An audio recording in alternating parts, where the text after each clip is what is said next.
Bueno, ¿qué tal? Seguimos acá con el método de obtención del oxígeno ya industrial. Partimos del aire, ahí está la composición del aire. Ustedes pueden ver que el mayor componente principal es el nitrógeno, le sigue el oxígeno y luego los gases nobles, que eso habíamos mencionado, mencionamos en alguna parte, mencioné el dióxido de carbono, producto de las combustiones y de la respiración de los seres vivos. Y hay otros gases. Entre los otros gases podemos contar los gases de combustión, o sea, hidrocarburos gaseosos, el vapor de agua. Bueno, entonces para obtener el oxígeno, primero extraigo el aire en grandes extractores a nivel industrial, estamos hablando de grandes instalaciones, comprimo el aire y lo acondiciono para eliminar el vapor de agua y el dióxido de carbono. También hay un sistema de filtros para eliminar todas las partículas en suspensión, como el polvo y las partículas minerales, por ejemplo, o el hollín en las zonas más contaminadas. El vapor de agua y el dióxido de carbono van a quedar retenidos o en las zeolitas, que son silicatos tridimensionales con huecos cuyo tamaño es eh, igual a una molécula, o sea, por eso se puede utilizar como tamices moleculares. Ahí puede quedar retenido el dióxido de carbono, o bien con sílica gel, que es un adsorbente, o sea, absorbe en superficie. Fíjense, absorción, la D en el medio, absorbe en superficie, o bien puede absorber en todo el volumen del sólido, porque es un sólido la sílica gel, y ahí queda retenida el agua. Entonces, una vez seco y comprimido, vamos a proceder a licuarlo en ciclos de compresión y enfriamiento. Vamos a utilizar como líquido de enfriamiento un gas noble o el mismo nitrógeno. Y finalmente, una vez que lo licuamos al aire, separamos los dos componentes principales, el oxígeno del nitrógeno. Aquí vemos que el nitrógeno, que tiene el valor más negativo, el que tiene el punto de ebullición menor, por lo tanto va a ser el más volátil, y el oxígeno, el punto de ebullición mayor, que es el menos volátil. Y la diferencia entre ambos es de menos de 80 grados, por lo tanto la separación de una mezcla de líquidos, ¿se acuerdan ustedes que se utiliza la destilación, una separación de componentes líquidos en una mezcla? Vamos a usar fundamentalmente la destilación fraccionada y vamos a marcar, aunque ustedes ya lo tendrían que saber, las diferencias con la destilación simple. Entonces, en el proceso Linde, este es un esquema sencillo del proceso Linde. Se hace un proceso primero, el aire fresco entra y sufre una compresión grande, pasa por la zona de purificación para eliminar todo lo que hemos hablado del polvo, del dióxido de carbono, del agua, y luego el aire seco y puro y seco, va a pasar comprimido a alta presión. Fíjense que estamos trabajando con nitrógeno y oxígeno, que no son fáciles de licuar, tienen temperaturas de críticas que eran muy bajas, entonces hay que proceder a comprimir y a enfriar. Cuando paso a la zona de enfriamiento, voy a utilizar como líquido de enfriamiento gas neón, o puede ser el mismo nitrógeno, que lo que hago yo es producir una expansión brusca en dos ciclos, en este caso, a través de un orificio muy pequeño. Entonces, cuando pasan a través de ese orificio, sufren una expansión súbita. Eso se llama el efecto Joule-Thomson. Es un proceso isoentálpico y por el aumento brusco de presión hay un enfriamiento. Esos ciclos de enfriamiento, entonces, ese gas que yo lo enfrío, que es el gas de enfriamiento, es el fluido que enfría el aire que viene comprimido. Entonces, el aire recibe esa, recibe el frío ese, o sea, justamente es enfriado por ese líquido de enfriamiento, que esa sustancia enfriada, expandida, y al enfriarse va licuándose. Ese proceso se repite varias veces hasta que se obtiene el aire líquido, ¿sí? Hasta que se obtiene el aire líquido. Acuérdense entonces el pasaje a través de la válvula, ese orificio muy pequeño, que sufre una enorme expansión. El gas de enfriamiento entonces está obviamente muy frío, va a muy baja temperatura y logra enfriar la corriente de aire que viene comprimida. Luego, una vez comprimido, acá están los dos esquemas de destilación. Si bien son esquemas de laboratorio, es el mismo principio en la industria. En la destilación simple, con ciclos de calentamiento y enfriamiento en el tubo refrigerante, que es un tubo encamisado, donde en el interior del tubo pasa el gas el gas que viene de la zona de calentamiento, perdón, el gas o vapor, donde se condensa, recibe el frío del líquido de enfriamiento, que en este caso es agua, que va a circular en contracorriente del vapor y hace que este se condense y se reciba en el colector. En la destilación fraccionada, como en este caso, por la diferencia de punto de ebullición pequeña, vamos a tener otra zona, la zona de fraccionamiento. Entonces utilizamos columnas de fraccionamiento, que son columnas, aquí tenemos varios modelos, ustedes pueden ver bien en el PPT, bien los nombres de estas columnas. No busco tampoco que se aprendan de memoria los nombres de la columna, porque eso están los catálogos por todos lados, pero lo que interesa es que la forma de estas columnas, o en este caso de esta columna que está empacada con partículas de hierro, o en este caso son pequeños cilindros de vidrio, hacen que el líquido, que el vapor que viene de la zona de calentamiento sufra un avance tortuoso, o sea, que se dificulte su avance y se establezcan equilibrios líquido-vapor de tal manera que el líquido se vaya enriqueciendo en el componente menos volátil y vuelva al balón o líquido de enfriamiento, y el vapor se enriquezca en el menos volátil y llegue a la zona de enfriamiento y se condense. De esta manera logramos separaciones muy buenas de líquidos, de mezclas de líquidos. Veamos el caso de la obtención de laboratorio. El principio de la obtención de oxígeno en laboratorio es descomponer térmicamente distintas sustancias. ¿Qué características van a tener estas sustancias? Por ejemplo, el caso de sales altamente oxigenadas que tengan una proporción grande de oxígeno, como el caso de los nitratos, el permanganato, el clorato, y por estas reacciones se van obteniendo oxígeno. Bien puede ser también por óxidos óxidos inestables, o sea, óxidos de metales que tengan potencial de oxidación negativo, que no tengan tendencia a oxidarse, pero sin embargo, una vez formado el óxido es inestable. Lo calentamos no demasiado, digamos, en un tubo de ensayo, y ya se descompone y nos da oxígeno. También pueden ser óxidos que están en estado superior del número de oxidación, y cuando se descomponen térmicamente nos dan el óxido de menor número de estado de oxidación.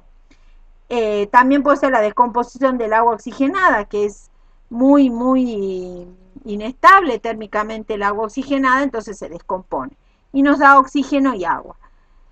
O bien por la electrólisis. Ustedes vieron la electrólisis del ácido sulfúrico, que está en la parte de redox, ahí se ve.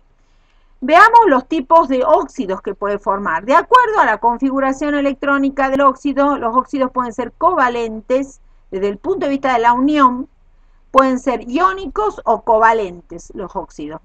Puede haber una unión covalente o una unión iónica. Eso me va a explicar qué características, qué propiedades físicas y químicas va a tener ya una vez formado el óxido como sustancia, las características macroscópicas me refiero. Los óxidos, entonces, de acuerdo al tipo de enlace, se pueden clasificar de acuerdo a las propiedades ácido-base. Ácidos, como el dióxido de carbono, el dióxido de azufre, ejemplo. Anfóteros, ¿se acuerdan?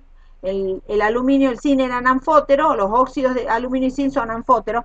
Básicos, como el caso del óxido de sodio, los óxidos de los metales electropositivos, que son muy básicos. Ácidos porque dan lugar, son los precursores de ácidos. El dióxido de azufre y el dióxido de carbono es precursor de ácido carbónico y ácido sulfuroso. Los óxidos son básicos porque pueden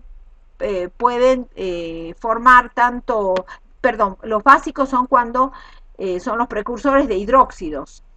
Y finalmente los neutros, como el monóxido de carbono, el monóxido de nitrógeno, son ejemplos paradigmáticos de óxidos neutros. No son precursores de ningún ácido. No existe el ácido carbonoso, no existe un ácido que provenga del óxido nitroso.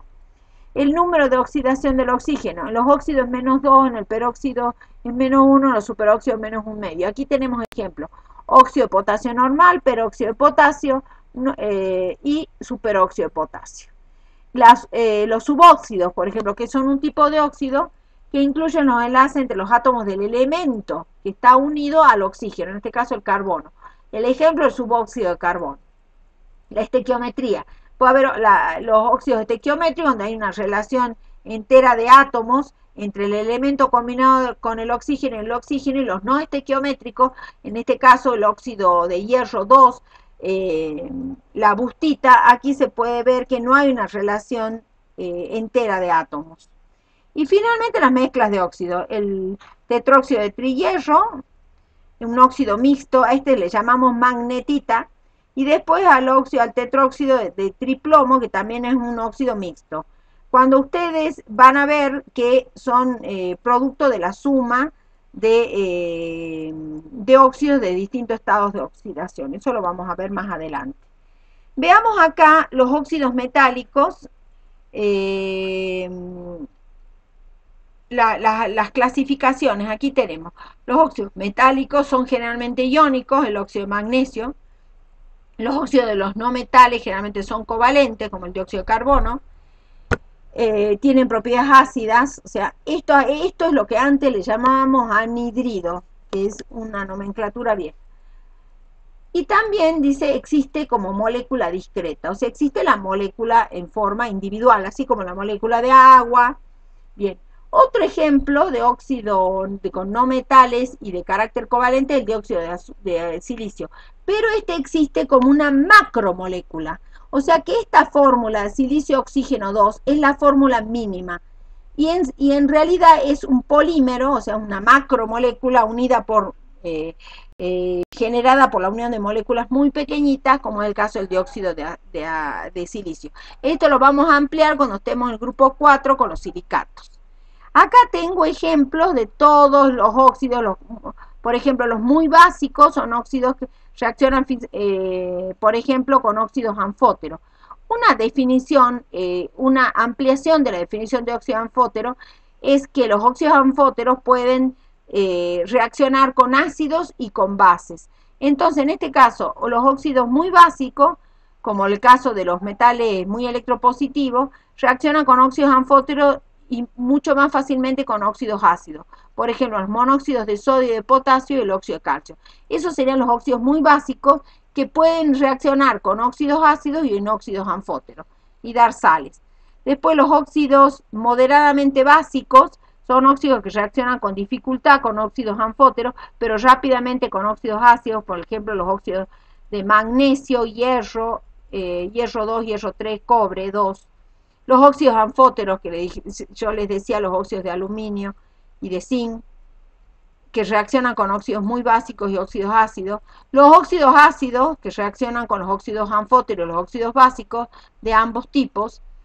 Por ejemplo, el trióxido de azufre, el pentóxido de dinitrógeno, el dióxido de carbono, el dióxido de silicio.